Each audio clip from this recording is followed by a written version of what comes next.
हर हर महादेव। ओम नमः शिवाय। श्री शिव पुराण महात्म्य अध्याय 6 और 7। शिव पुराण के श्रवण की विधि तथा श्रोताओं के पालन करने योग्य नियमों का वर्णन। शौनक जी कहते हैं, महाप्राज्ञ व्यास शिष्य सूत जी, आपको नमस्कार है। आप धन्य हैं, शिव भक्तों में श्रेष्ठ हैं। आपके महान गुण वर्णन करने योग्य हैं। आप कल्याण में शिव पुराण के श्रवण की विधि बतलाइए, जिससे सभी श्रोताओं को संपूर्ण उत्तम फल की प्राप्ति हो सके। सूत जी ने कहा, है मुनि शौनक, अब मैं तुम्हें संपूर्ण फल की प्राप्ति के लिए शिव पुराण के श्रवण की विधि बता रहा हूँ। पहले किसी ज्योतिषी को बुलाकर दान मान से संतुष्ट करके अपने सहयोगी लोगों के साथ बैठकर बिना किसी विघ्न बाधा के कथा की समाप्ति होने के उद्देश्य से शुद्ध मुहूर्त का अनुसंधान कराइए और प्रयत्नपूर्वक देश देश में स्थान स्थान पर यह संदेश भेजें कि हमारे यहाँ शिव महापुराण की कथा होने वाली है। अपने कल्याण की इच्छा रखने वाले लोगों को उसे सुनने के लिए अवश्य पधारना चाहिए। कुछ लोगों को भगवान श्री हरि की कथा से बहुत दूर पड़ गए हैं। कितने ही स्त्री शूद्र आदि भगवान शंकर के कथा कीर्तन से वंचित रहते हैं। उन सब को भी सूचना हो जाए, ऐसा प्रबंध करना चाहिए। देश देश में जो भगवान शिव के भक्त हों तथा शिव कथा के कीर्तन और श्रवण के लिए उत्सुक हों, उन सबको आदरपूर्वक बुलवाना चाहिए और आए हुए लोगों का सब प्रकार से आदर सत्कार करना चाहिए। शिव मंदिर में, तीर्थ में, वन प्रांत में या घर में शिव पुराण की कथा सुनने के लिए उत्तम स्थान का निर्माण करना चाहिए। केले के खंभों से सुशोभित एक ऊंचा कथा मंडप तैयार कराइए। उसे सब ओर फल पुष्प आदि से तथा सुंदर चंदनों से अलंकृत करें और चारों ओर ध्वजा पताका लहराकर तरह तरह के सामानों से सजाकर सुंदर शोभा संपन्न बना दें। भगवान शिव के प्रति उस सब प्रकार से उत्तम भक्ति करनी चाहिए, वही सब तरह से आनंद का विधान करने वाली है। परमात्मा भगवान शंकर के लिए दिव्य आसन का निर्माण करना चाहिए तथा कथावाचक के लिए भी एक ऐसा दिव्य आसन बनाना चाहिए जो उनके लिए सुखद हो सके। मुनि नियम पूर्वक कथा सुनने वाले श्रोताओं के लिए भी यथा योग्य सुंदर स्थानों की व्यवस्था करनी चाहिए। अन्य लोगों के लिए साधारण स्थान ही रखने चाहिए। जिसके मुख से निकली हुई वाणी देहधारियों के लिए कामधेनु के समान अभीष्ट फल देने वाली होती है, उस पुराणवेत्ता विद्वान वक्ता के प्रति तुच्छ बुद्धि कभी नहीं करनी चाहिए। संसार में जन्म तथा गुणों के कारण बहुत से गुरु होते हैं, परंतु उन सब में पुराणों का ज्ञाता विद्वान ही परम गुरु माना गया है। पुराणवेत्ता पवित्र, दक्ष, शांत, ईर्ष्या पर विजय पाने वाला, साधु और दयालु होना चाहिए। ऐसा प्रवचन कुशल विद्वान इस पुण्यमयी कथा को कहे। सूर्योदय से आरंभ करके 3:30 पहर तक उत्तम बुद्धि वाले विद्वान पुरुष को शिव पुराण की कथा सम्यक रीति से बाँचनी चाहिए। मध्याह्न काल में 2 घड़ी तक कथा बंद रखनी चाहिए, जिससे कथा कीर्तन से अवकाश पाकर लोग मल मूत्र का त्याग कर सकें। कथा प्रारंभ के दिन से 1 दिन पहले व्रत ग्रहण करने के लिए वक्ता को और करा लेना चाहिए। जिन दिनों कथा हो रही हो उन दिनों प्रयत्नपूर्वक प्रातःकाल का सारा नियम कर्म संक्षेप से ही कर लेना चाहिए। वक्ता के पास उसकी सहायता के लिए एक दूसरा वैसा ही विद्वान स्थापित करना चाहिए। वह भी सब प्रकार के संशयों को निवृत्त करने में समर्थ और लोगों को समझाने में कुशल हो। कथा में आने वाले विघ्नों की निवृत्ति के लिए गणेश जी का पूजन करें। कथा के स्वामी भगवान शिव की तथा विशेषतः शिव पुराण की पुस्तक की भक्ति भाव से पूजा करें।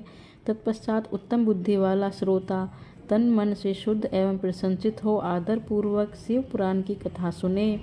जो वक्ता और श्रोता अनेक प्रकार के कर्मों में भटक रहे हो, काम आदि 6 विकारों से युक्त हो, स्त्री में आसक्ति रखते हो और पाखंडपूर्ण बातें कहते हो, वे पुण्य के भागी नहीं होते। जो लौकिक चिंता तथा धन, गृह एवं पुत्र आदि की चिंता को छोड़कर कथा में मन लगाए रहते हैं, उन शुद्ध बुद्धि पुरुषों को उत्तम फल की प्राप्ति होती है। जो श्रोता श्रद्धा और भक्ति भाव से युक्त होते हैं, दूसरे कर्मों में मन नहीं लगाते और मौन, पवित्र एवं उद्देश्य शून्य होते हैं, वे ही पुण्य के भागी होते हैं। सूत जी बोले, हे शौनक, अब शिव पुराण सुनने का व्रत लेने वाले पुरुषों के लिए जो नियम हैं उन्हें भक्ति पूर्वक सुनो। नियम पूर्वक इस श्रेष्ठ कथा को सुनने से बिना किसी विघ्न बाधा के उत्तम फल की प्राप्ति होती है। जो लोग दीक्षा से रहित हैं, कथा श्रवण में अधिकार नहीं है। अतः मुने, कथा सुनने की इच्छा वाले सब लोगों को पहले वक्ता से दीक्षा ग्रहण करनी चाहिए।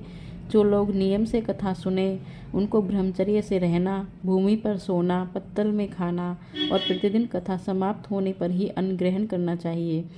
जिसमें शक्ति हो वह पुराण की समाप्ति तक उपवास करके शुद्धता पूर्वक भक्ति भाव से उत्तम शिव पुराण को सुने। इस कथा का व्रत लेने वाले पुरुष को प्रतिदिन एक ही बार हविष्ययन भोजन करना चाहिए। जिस प्रकार से कथा श्रवण का नियम सुखपूर्वक सध सके वैसे ही करना चाहिए। गरिष्ठ अन्न, दाल, जला अन्न, सेम, मसूर, भाव दूषित तथा बासी अन्न को खाकर कथाव्रती पुरुष कभी कथा को न सुने।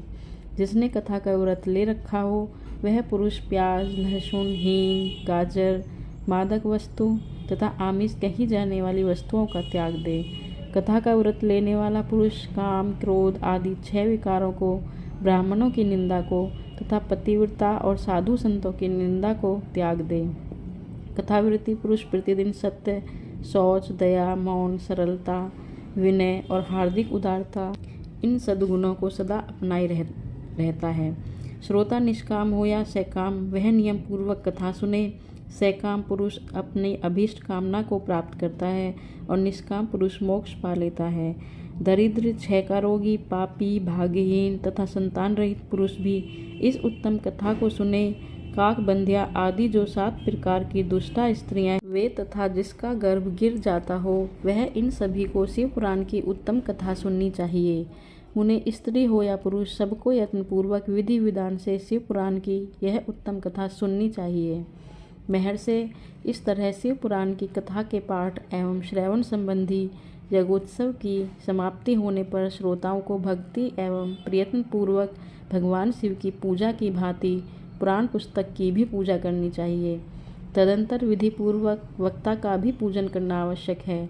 पुस्तक को आच्छादित करने के लिए नवीन एवं सुंदर बस्ता बनावें और उसे बांधने के लिए दृढ़ एवं दिव्य डोरी लगावें, फिर उसका विधिवत पूजन करें। मुनिश्रेष्ठ, इस प्रकार महान उत्सव के साथ पुस्तक और वक्ता की विधिवत पूजा करके वक्ता की सहायता के लिए स्थापित हुए पंडित का भी उसी के अनुसार धन आदि के द्वारा उससे कुछ ही कम सत्कार करें। वहाँ आए हुए ब्राह्मणों को अन्न, धन आदि का दान करें। साथ ही गीत, वाद्य और नृत्य आदि के द्वारा महान उत्सव रचाएं। मुने, यदि श्रोता विरक्त हो तो उसके लिए कथा समाप्ति के दिन विशेष रूप से उस गीता का पाठ करना चाहिए जिसे श्री रामचंद्र जी के प्रति भगवान शिव ने कहा था।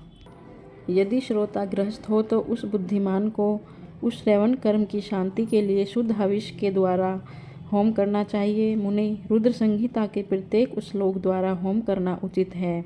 यह गायत्री मंत्र से होम करना चाहिए क्योंकि वास्तव में यह पुराण गायत्री में ही है। या शिव पंचाक्षर मूल मंत्र से हवन करना उचित है। होम करने की शक्ति ना हो तो विद्वान पुरुष यथाशक्ति हवनीय हविष्य का ब्राह्मण को दान करें। न्यूनातिरिक्त दोष की शांति के लिए भक्तिपूर्वक शिव सहस्त्र नाम का पाठ या श्रवण करें।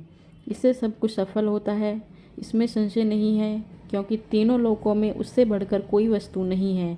कथा श्रवण संबंधी व्रत की पूर्णता की सिद्धि के लिए 11 ब्राह्मणों को मधु मिश्रित खीर भोजन कराएं और उन्हें दक्षिणा दें। मुने, यदि शक्ति हो तो 3 तोले सोने का सुंदर सिंहासन बनवाएं और उस पर उत्तम अक्षरों में लिखी या लिखवाई हुई शिव पुराण की पोथी विधि पूर्वक स्थापित करें। तत्पश्चात पुरुष उसकी आवाहन आदि विधि उपचारों से पूजा करके दक्षिणा चढ़ाएं। फिर जितेंद्रिय आचार का वस्त्र, आभूषण एवं गंध आदि से पूजन करके दक्षिणा सहित वह पुस्तक उन्हें समर्पित कर दें। उत्तम बुद्धि वाला श्रोता इस प्रकार भगवान शिव के संतोष के लिए पुस्तक का दान करे। हे शौनक, इस पुराण के उस दान के प्रभाव से भगवान शिव का अनुग्रह पाकर पुरुष भव बंधन से मुक्त हो जाता है। इस तरह विधि विधान का पालन करने पर श्री संपन्न शिव पुराण संपूर्ण फल को देने वाला तथा भोग और मोक्ष का दाता होता है। मुने, शिव पुराण का वह सारा महात्म्य जो संपूर्ण अभीष्ट को देने वाला है मैंने तुम्हें कह सुनाया। अब और क्या सुनना चाहते हो? श्रीमान शिव पुराण समस्त पुराणों के भाल का तिलक माना गया है। यह भगवान शिव को अत्यंत प्रिय, रमणीय तथा भवरोग का निवारण करने वाला है। जो सदा भगवान शिव का ध्यान करते हैं, जिनकी वाणी शिव के गुणों की स्तुति करती है और जिनके दोनों कान उनकी कथा सुनते हैं, इस जीव जगत में उन्हीं का जन्म लेना सफल है। वे निश्चय ही संसार सागर से पार हो जाते हैं।